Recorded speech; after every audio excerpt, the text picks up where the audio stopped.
I'm a visual artist, and I'm also one of the co-founders of the Plastic Pollution Coalition. I've been working with plastic bags, which I cut up and sew back together as my primary material for my artwork for the last 20 years. I turn them into 2- and 3-dimensional pieces and sculptures and installations. Upon working with the plastic, after about the first 8 years, some of my work started to fissure and break down into smaller little bits of plastic. And I thought, great, it's ephemeral, just like us. Upon educating myself a little further about plastics, I actually realized this was a bad thing. It's a bad thing that plastic breaks down into smaller little bits because it's always still plastic. And what we're finding is that a lot of it is in the marine environment. I then, in the last few years, learned about the Pacific Garbage Patch and the gyre. And my initial reaction, and I think that this is a lot of people's first reaction to learning about it, is, oh my God, we've got to go out there and clean this thing up. So I actually developed a proposal to go out with a cargo ship and 2 decommissioned fishing trawlers, a crane, a chipping machine, and a cold molding machine. And my intention was to go out to the gyre, raise awareness about this issue, and begin to pick up the plastic, chip it into little bits, and cold mold it into bricks that could potentially be used as building materials in underdeveloped communities. I began talking with people who actually had been out to the gyre and were studying the plastic problem in the marine environment.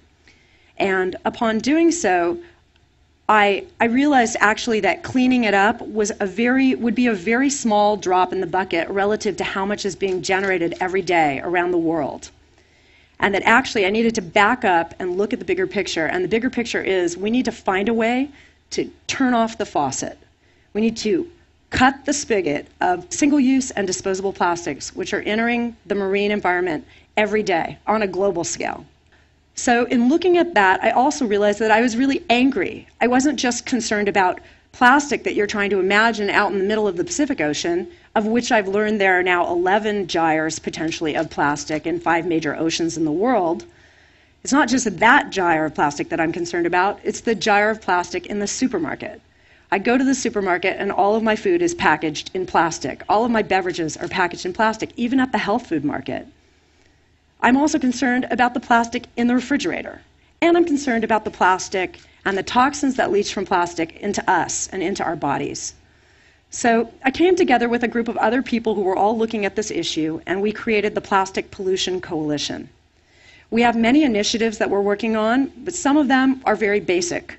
One is, if 80 to 90% of what we're finding in the ocean, of the marine debris that we're finding in the ocean is plastic, then why don't we call it what it is?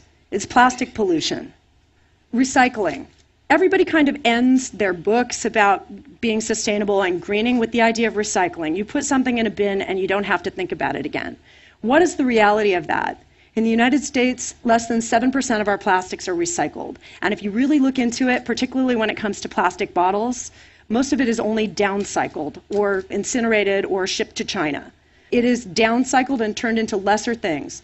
While a glass bottle can be a glass bottle again or can be used again, a plastic bottle can never be a plastic bottle again. So this is a big issue for us. Another thing that we're looking at and asking people to think about is we've added a 4th R onto the front of the reduce, reuse, recycle 3 Rs, and that is refuse. Whenever possible, refuse single-use and disposable plastics. Alternatives exist. Some of them are very old school. I myself am now collecting these cool Pyrex containers and using those instead of Glad and Tupperware containers to store food in. And I know that I am doing a service to myself and my family.